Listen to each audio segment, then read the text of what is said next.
how the United Kingdom became one of the poorest countries in the world. To understand how the United Kingdom, once a global economic powerhouse, ended up struggling economically, we need to delve into a series of decisions and events spanning several decades. This story is a lesson in economic policy, global trends, and political choices, and it's one that offers insights for any nation facing similar challenges. First, let's look at some recent developments. Energy prices have skyrocketed, inflation has breached double digits, Queen Elizabeth II, the longest-serving British monarch, has passed away, and Liz Truss, the shortest-serving Prime Minister, resigned. These are more than just isolated events. They are symptomatic of deeper, long-term issues. Historically, the United Kingdom has been perceived as a wealthy nation, largely because it gave birth to modern capitalism and the Industrial Revolution. However, in contemporary terms, the United Kingdom is relatively poor compared to its Western European neighbours. Living standards and wages have significantly declined. In fact, real wages in the United Kingdom are lower today than they were 15 years ago, with projections indicating further decreases. The decline began after World War II. While much of Europe experienced rapid economic growth, the United Kingdom's economy grew more slowly.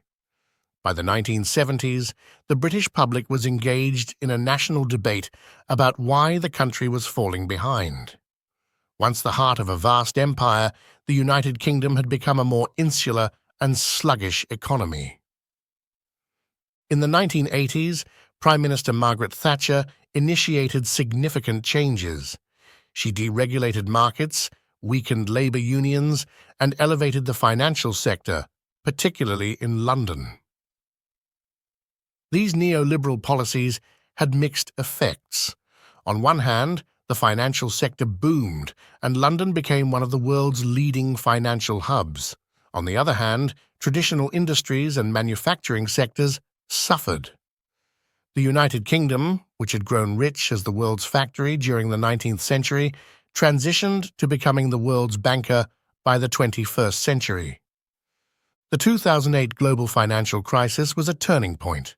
The crisis hit the United Kingdom particularly hard because its economy was heavily reliant on the financial sector. In response, the British government adopted a policy of austerity, focusing on reducing deficits rather than stimulating productivity or demand. This approach proved disastrous.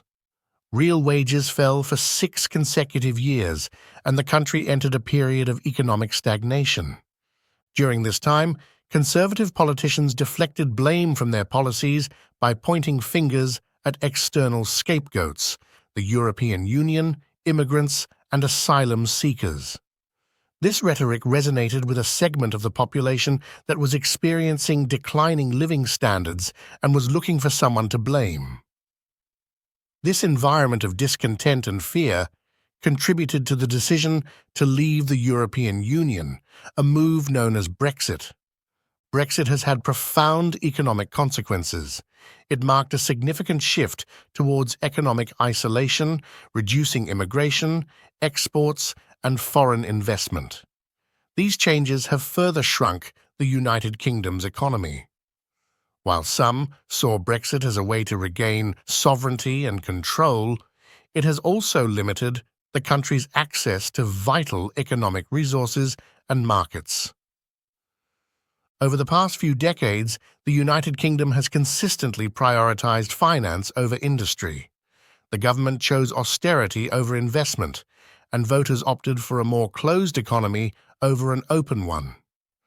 The results are clear: falling wages, low productivity growth, and a lack of technological innovation. The United Kingdom's productivity puzzle is starkly evident in various sectors. For instance, while other countries have embraced automation, the United Kingdom has seen a decline in automated car washes and a rise in manual car washes.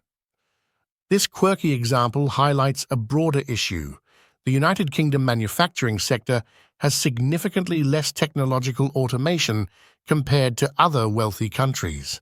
According to the International Federation of Robotics, the United Kingdom's manufacturing industry has one of the lowest levels of technological automation among similarly wealthy nations. In 2020, the United Kingdom had fewer than 100 robots per 10,000 manufacturing workers, placing it below countries like Slovenia and Slovakia in terms of robot density. An analysis of the United Kingdom's productivity puzzle concluded that outside of London and the financial sector, almost every British industry is less productive than its Western European counterparts. The United Kingdom was the first nation to industrialize, and paradoxically, it was also the first to deindustrialize. The country that pioneered the productivity revolution now has some of the worst productivity statistics among major economies. This decline is partly due to Brexit, which has curtailed the United Kingdom's access to trade and talent from around the world. Since the referendum, immigration, exports, and foreign investment have all declined, shrinking the United Kingdom's economy by several percentage points in the long run. For many Americans and others who visit the United Kingdom, London presents a misleading picture of national prosperity.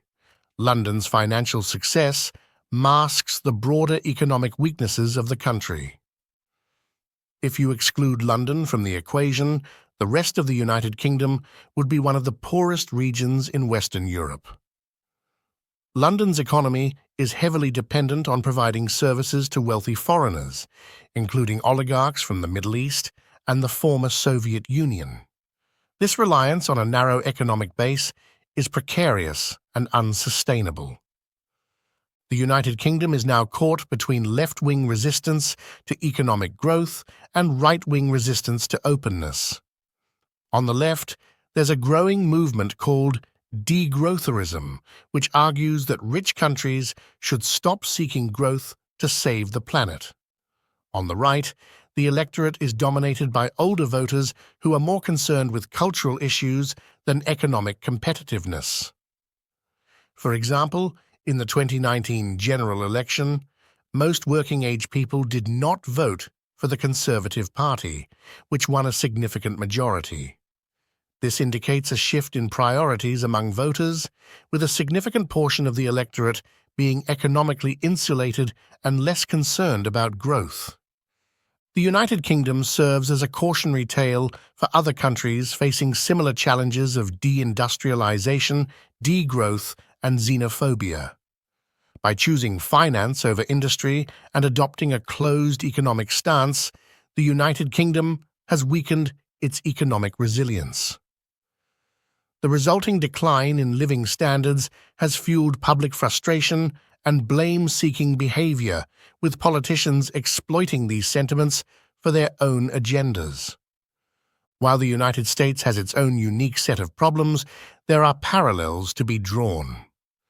The United States also faces a declining industrial sector, skepticism about economic growth from some parts of the political left, and anti-immigrant sentiments from the political right.